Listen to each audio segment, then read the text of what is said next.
नमस्कार दोस्तों, beat lunch जी में बहुत बहुत स्वागत है आपका। तो आज का हमारा टॉपिक है वर्धन वंश या पुष्यभूति वंश। इससे पहले मैंने आपको मौर्य वंश के बारे में बताया था।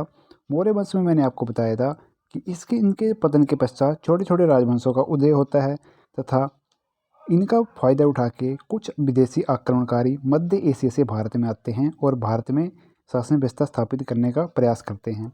ठीक उसी प्रकार से गुप्त वंश के पतन के पश्चात छोटे छोटे राजवंशों का उदय होता है और कुछ विदेशी आक्रमणकारी मध्य एशिया से जैसे हूणों का भारत में आक्रमण शुरू हो जाता है। तो उसी बीच में एक नए राजवंश का उदय होता है, उसका नाम है पुष्यभूति। और भी छोटे छोटे थे जैसे मैत्रिक या मोखरी, पर पुष्यभूति जो थे अपनी शासन व्यवस्था स्थापित करने में कामयाब हो पाए। अब मैं इनके इतिहास के बारे में बताता हूँ। तो जैसे पहले जो था पूरे भारत में गुप्तों का शासन था और पुष्यभूति वंश जो थे या पुष्यभूति जो था गुप्तों के सामंत हुआ करते थे।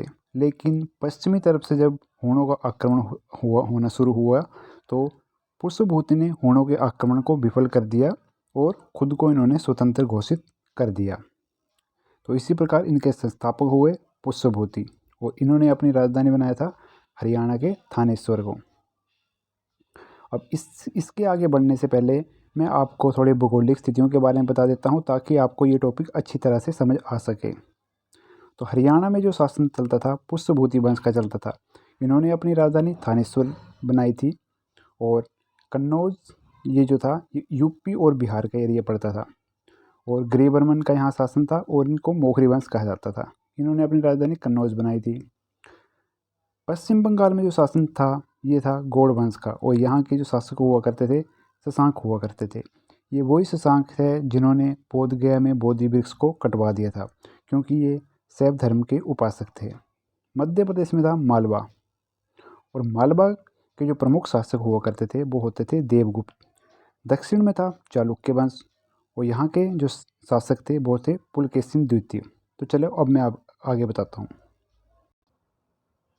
पुष्यभूति वंश की स्थापना जो की थी पुष्यभूति ने की थी, लेकिन यहाँ का जो प्रमुख शासक हुआ करता था प्रभाकर वर्धन होता था और इन्होंने ही पुष्यभूति वंश को स्थायी रूप दिया था।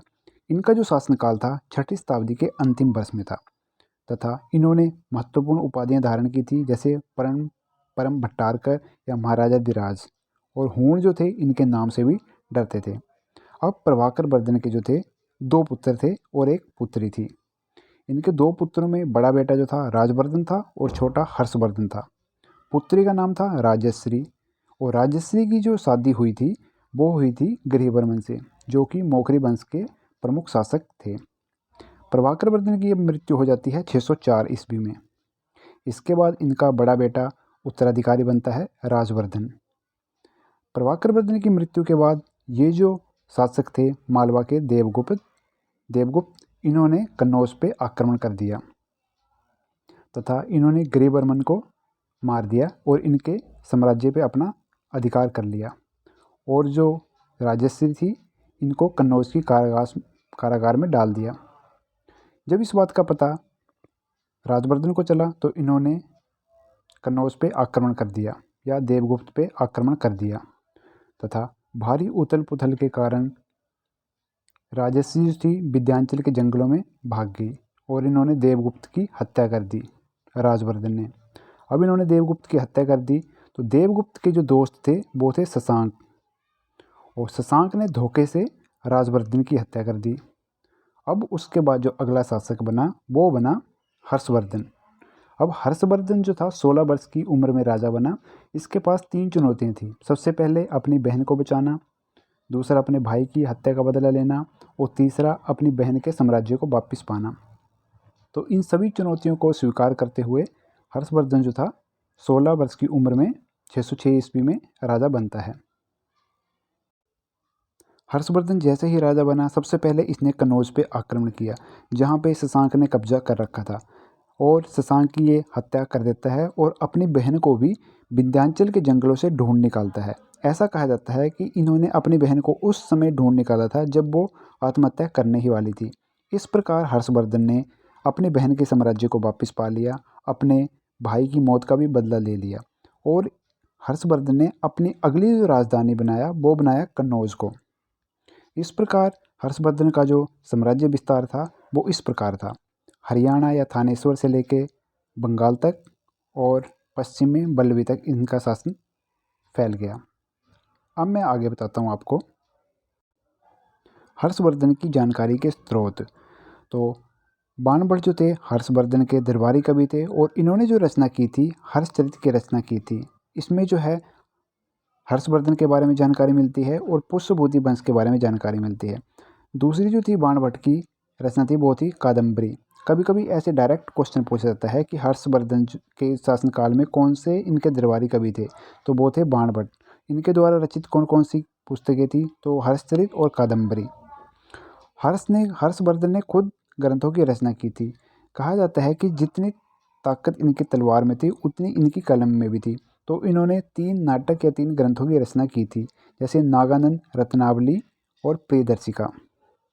हर्षवर्धन के शासनकाल में ही हेनसांग जो था भारत में आया था। हर्षवर्धन से हेनसांग। डायरेक्ट क्वेश्चन पूछा जाता है कि हेनसांग किसके शासनकाल में भारत आया था, तो ये आया था हर्षवर्धन के शासनकाल में। और इन्होंने जो अपनी एक पुस्तक के अपनी यात्रा वृत्तांत लिखा हुआ है वो लिखा हुआ है सियूकी में, और इनको यात्रियों का राजकुमार भी कहा जाता है।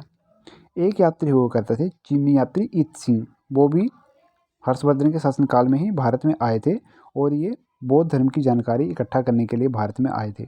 और इन्होंने नालंदा विश्वविद्यालय में बौद्ध धर्म के बारे में जानकारी प्राप्त की। नालंदा जो था उस समय भारत का प्रमुख शिक्षा स्थल हुआ करता था। इनका जो शासन या रुकने का समय था यहाँ पे 632 से 688 ईस्वी तक का था। अब एक चीनी यात्री और हुआ करते हैं फाहियान। तो ये भी पूछा जाता, तो फाहियान जो थे चंद्रगुप्त द्वितीय के शासनकाल में आए थे, तो ये भी आपने याद रखना है। बांसखेड़ा का ताम्रलेख, यहाँ से भी इस वंश की जानकारी मिलती है। मधुबन ताम्रलेख और पुलकेशिन द्वितीय का ऐहोल अभिलेख, बहुत ही इंपॉर्टेंट है ये।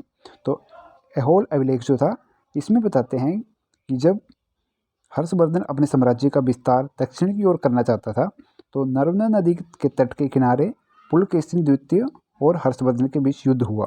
तो इस युद्ध में जो था हर्षवर्धन की पराजय हो जाती है तथा हर्षवर्धन का जो साम्राज्य विस्तार की नीति थी वो वहीं पे रुक जाती है।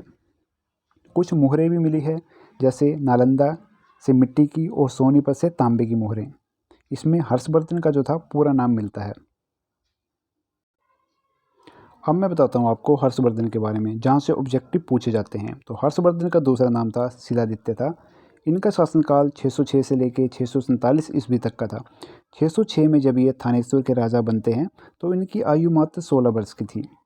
हर्ष ने महायान बौद्ध धर्म को संरक्षण प्रदान किया था तथा ये बौद्ध धर्म को मानते थे। इसके साथ ही ये सभी धर्मों का सम्मान किया करते थे। 646 में इन्होंने कन्नौज में जो था एक धार्मिक सभा का आयोजन किया गया था, जहाँ पर इन्होंने सभी धार्मिक गुरुओं को बुलाया था। और प्रयाग के संगम पे ये महामोक्ष परिषद का आयोजन भी करते थे, जो कि प्रत्येक 5 साल बाद करते थे। हर्षवर्धन जो थे वो शिव के उपासक थे। वो सैनिक अभियान पर निकलने से पूर्व शिव की आराधना किया करते थे।